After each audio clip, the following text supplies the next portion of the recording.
तुम्हारे हाथों से स्वर्ग बनता है।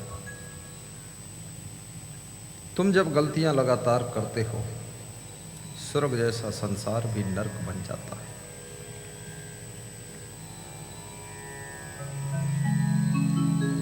परस्पर प्रेम से कैसे रहोगे? एक दूसरे के मनोभावों का अध्ययन कीजिए, जिद और हठ छोड़ दीजिए। गुस्सा प्रेम की शत्रु है, गुस्सा को कंट्रोल कीजिए। मनमानी करना बंद कर दीजिए, थोड़ा दूसरों के मन की भी करिए।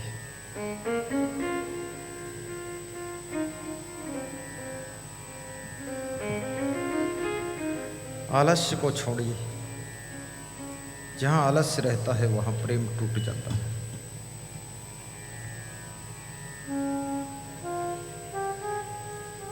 दूसरों के गुणों को, दूसरों की कलाओं को धन्यवाद दीजिए।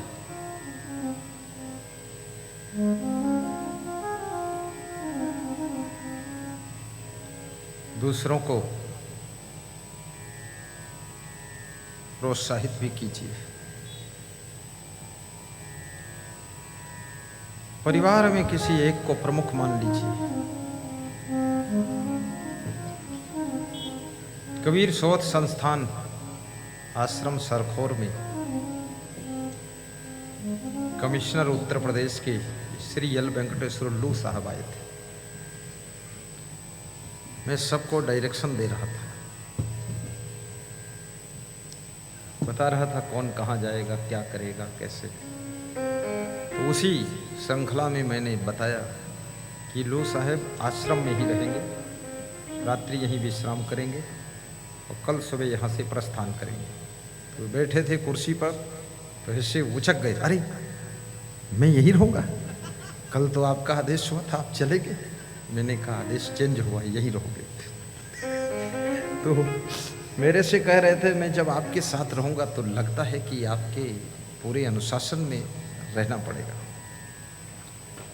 तो मैंने कहा कि अनुशासन में जो रहता है उसका सोया हुआ भाग्य भी उदय हो जाता है, जो अनुशासन को तोड़ता है उसका उदय हुआ भाग्य भी सो जाता है, उदय हुआ भाग्य भी सो जाता है। Discipline life and clean life. जीवन को शुद्ध भी रखिए, पवित्र भी रखिए और डिसिप्लिन भी रखिए। Self discipline, self control, self reverence, self depend life. आपको दूसरा कोई समझाए, आपको दूसरा कोई डांट कर सही राह पर चलाए तो समझ लेना आप बहुत कमजोर व्यक्ति है। खुद को डांटिए, खुद को समझाइए, खुद को मार्गदर्शन दीजिए, खुद से बात कीजिए और खुद अपनी गलतियों को सुधारिए और खुद गलतियां करना बंद करिए। स्वयं का ट्रीटमेंट स्वयं करिए। याद रखना, जो आदमी स्वयं को संभालना स्वयं सीख जाता है वो आदमी धरती का देवता बन जाता है, वो नारी नारायणी बन जाती है और ऐसे लोग जहाँ रहते हैं वो धरती भी धन्य हो जाती है, वो धरती भी धन्य हो जाती है। बोलिए सद्गुरु भगवान की जय। नारी के अंदर नारायणी की शक्ति छिपी हुई है, नर में नारायण की शक्ति छिपी हुई है। हर पुरुष में पुरुषोत्तम बनने की सामर्थ्य है, हर नर में नरोत्तम बनने की सामर्थ्य है, सबके अंदर सर्वोत्तम बनने की सामर्थ्य है। हर महिला अपनी महिमा को उद्घाटन कर सकती है। कौन सी जिंदगी रोने धोने की जिंदगी में, टेंशन की जिंदगी में तुम पड़े रहते हो? जन्म हुआ था रोते हुए, बचपन बीता हंसते मुस्कुराते हुए, जवानी बीत रही है टेंशन करते हुए, बुढ़ापा बीत रहा है रोते हुए। ये जिंदगी का तरीका नहीं है। याद रखना, जो जिंदगी रोने से शुरू हुई है और बचपन में जो जिंदगी हंस रही थी वो जिंदगी जवानी में भी हंसनी चाहिए, वो जिंदगी बुढ़ापे में भी हंसनी चाहिए और हंसते हंसते ही संसार से हमको विदा होना चाहिए। यहाँ रोने की जरूरत ही नहीं। कौन है अपना कौन पराया, सब में वही है नूर समाया।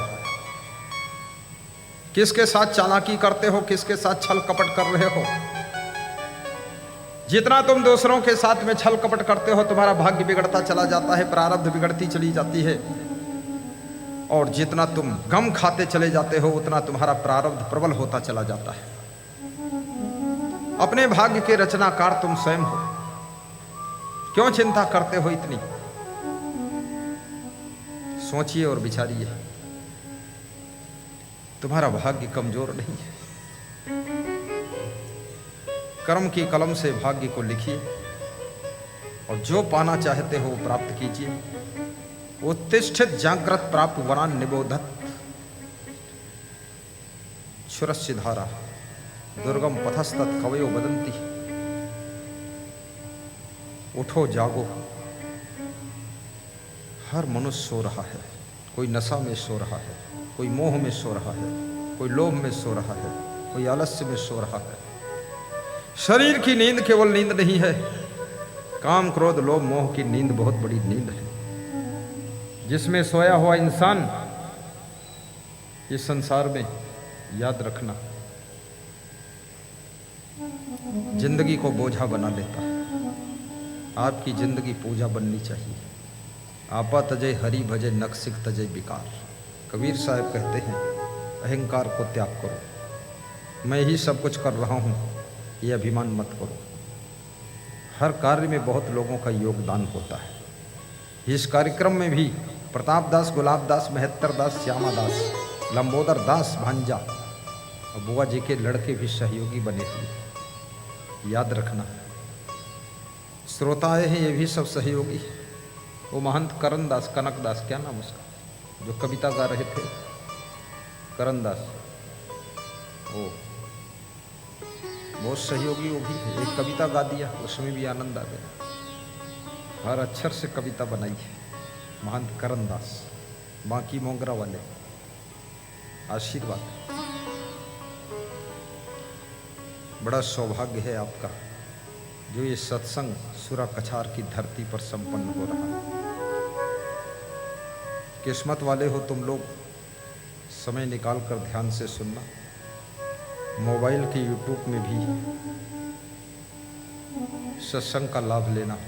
सुखद सत्संग असंग देव चैनल को सर्च करना, खूब सुनने को मिलेगा। इसमें कितने श्रोता हैं जिन्होंने मोबाइल के यूट्यूब में भी सत्संग सुना है? दोनों हाथ उठाकर बताओ। बहुत लोग, वेरी गुड। हर रोज संकल्प ले लो, किसी एक नए आदमी को भी बताएंगे कि आप भी यूट्यूब में गुरु जी का प्रवचन सुनो। और हर दिन एक आदमी के मोबाइल में सब्सक्राइब भी कर दो। एक ही आदमी का कर दो तुम। यहाँ पर 1000 लोग बैठे हैं तो 1000 मोबाइल में रोज करोगे और उनको भी यही बता दोगे एक मोबाइल में तुम भी कर दो, तो वो भी अगले दिन करेंगे तो 2000 हो जाएंगे। फिर 2 से कितने 4 हो जाएंगे, 4 से 8 हो जाएंगे, 8 से 16 हो जाएंगे, 16 के बाद गपोला हो जाएंगे। गुरु भक्ति का प्रचार प्रसार करना भी सीखो। डिम लाइफ मत जियो। मोबाइल में जब प्रवचन को सब्सक्राइब कर देते हो तो क्या होता है? सभी प्रवचन आपके मोबाइल में सबसे पहले इन्फॉर्मेशन, इनविटेशन, नोटिफिकेशन वो सबसे फर्स्ट नंबर पर आ जाएगी। आपको सब जानकारियां मिलेगी। पैसा उससे नहीं कटता कुछ भी। और लाइक भी करो और साथ में बेल आइकन भी दबाओ और शेयर भी कर दो। कम से कम 10 लोगों को रोज शेयर कर दो। ये सब सेकंडों के काम है। मीडिया के युग में और इलेक्ट्रॉनिक मोबाइल के युग में गुरु की वाणी को बहुत लोगों तक पहुंचाइए। समुद्र पार ये वाणी चली जाती है 2 सेकंड में ही। सोचिए कितना सहज है। इतना तो काम करो, दान बाद को करो, पहले ये काम करो। क्योंकि जिनके मोबाइल पर तुम प्रवचन भेजोगे, जिनको बताओगे, जिनमें सब्सक्राइब करोगे, घर घर में सब द्वंद्व मचा हुआ है। हर व्यक्ति का मन बिगड़ा हुआ है, हर व्यक्ति की इंद्रियां उपद्रव मचा रही हैं और हर व्यक्ति के घर में कुछ न कुछ अशांति है और हर व्यक्ति के अंदर कुछ न कुछ अवगुण भरे हुए हैं। कम से कम अगर तुम्हारे सहयोग से उनके अवगुण दूर हो जाएंगे, घर में शांति आ जाएगी। इससे बड़ा और परोपकार क्या हो सकता।